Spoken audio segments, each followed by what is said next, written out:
গণসংহতি আন্দোলন রাজশাহী জেলা আয়োজিত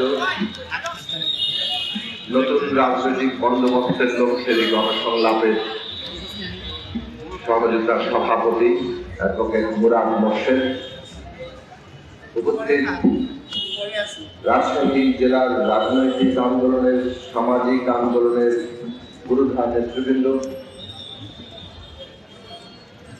এবং বিভিন্ন সংগঠনের নেতাকর্মীগণ যারা উপস্থিত হয়েছেন গণসংহতি আন্দোলনের সাথে সম্পর্কিত, রাজশাহী সম্মানিত নাগরিকবৃন্দ, আপনাদের সবাইকে আমার পক্ষ থেকে শুভেচ্ছা জানাই, সালাম জানাই। আসসালামু আলাইকুম। আমরা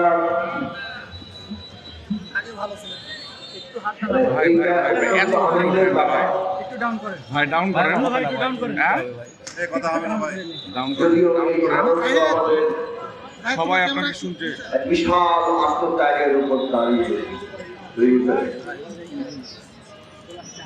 15.5 বছর ধরে হামলা মামলা সময় দিতে হবে আমাকে পুলিশ নির্যাতন, এই লড়াইয়ের ধারাবাহিকতায় জুলাই আগস্টে এসে এক ভয়ঙ্কর গণহত্যা, ষোলো করে আমাদের ছাত্র শ্রমিক তরুণরা এখন পর্যন্ত নিহত হয়েছেন বলে তালিকাবদ্ধ হয়েছেন। 500-র উপরে সরাসরি চোখ হারিয়েছে, 50,000-এর উপরে আহত। এই বিশাল আত্মত্যাগের উপর দাঁড়িয়ে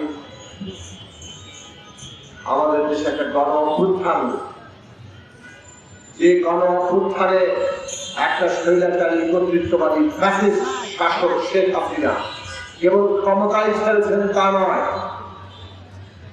এটা খুব গর্ব করে বলেছিলেন শেখ হাসিনা পালায় না, শেষ পর্যন্ত তিনি পালিয়ে যেতে বাধ্য হয়েছে।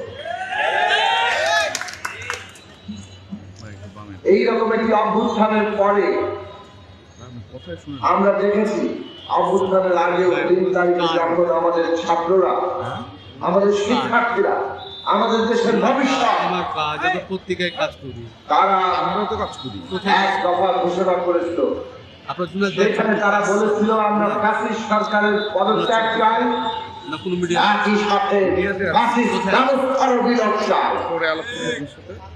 এবং আমরা দেখলাম ছাত্রদের মধ্য থেকে সেই দাবি সামনে আসলো, যা রাজনৈতিক আন্দোলনে নানানভাবে এই যে রাষ্ট্র ব্যবস্থা, যেটা ফ্যাসিস্ট ব্যবস্থা, এই যে সংবিধান, যেটা একটা ফ্যাসিস্ট কর্তৃত্ববাদী শাসনের উপযোগী সংবিধানে পরিণত করা হয়েছে, এই যে রাষ্ট্রের প্রতিষ্ঠান সমূহ, এই তাদের আইন কানুন, এই সব কিছু বদলাতে হবে, এর সংস্কার করতে হবে, মেরামত করতে হবে, রূপান্তর করতে হবে। বাংলাদেশে একটা নতুন রাজনৈতিক বন্দোবস্ত লাগবে। এই প্রশ্নগুলো রাজনৈতিক সংগ্রামে উঠে এসেছিল। আমরা বলেছি, কর্মসূচি সামনে হাজির করেছি, গণসংহতি আন্দোলনের 14 দফা কর্মসূচি, গণতন্ত্র মঞ্চের 14 দফা কর্মসূচি। আমরা দেখেছি বিএনপির মতো বড় রাজনৈতিক দল 14 আর 18 অভিজ্ঞতার পরে লক্ষ মামলা, তাদের লক্ষ লক্ষ কর্মীর বিরুদ্ধে অসংখ্য নির্যাতন খুব মোকাবেলা করে এটা তারা উপলব্ধি করেছেন 18 সালের এই ভোট ডাকাতির নির্বাচনের পরে, যে এই রাষ্ট্র ব্যবস্থা বহাল রেখে আর একটি সুষ্ঠু নির্বাচন হবে না। আমরা দেখেছি বিএনপিও রাষ্ট্র ব্যবস্থা মেরামতের 27 দফা কর্মসূচি দিয়েছিল।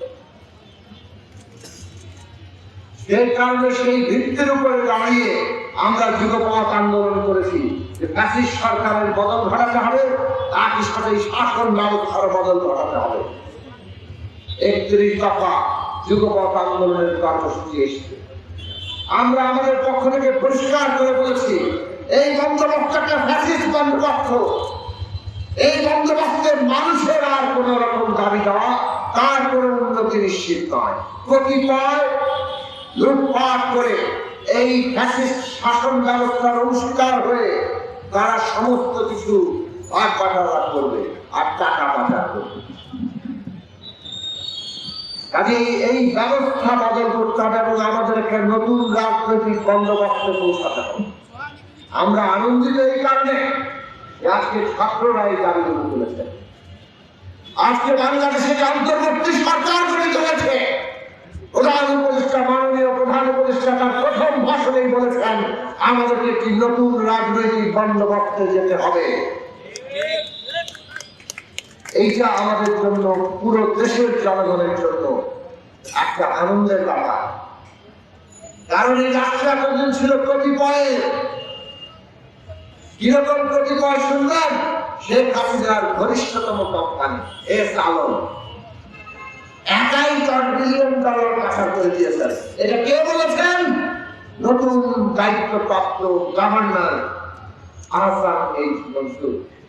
তার কাছে তথ্য প্রমাণ আছে। তিনি বলেছেন আরো $7 বিলিয়ন তার ঘনিষ্ঠ সহযোগী মানে আত্মীয় স্বজন তারা পাচার করে, $17 বিলিয়ন শেখ হাসিনার ঘনিষ্ঠ লোকের এই পাচার করে দিয়েছে। এই কথা বাংলাদেশ ব্যাংকের গভর্নর বলেছেন। এখন আমরা সোশ্যাল মিডিয়া, বিভিন্ন সংবাদ মাধ্যমের লিঙ্কে দেখতে পাচ্ছি অন্তত পক্ষে $100 বিলিয়ন বেশি পাচার করা হয়েছে।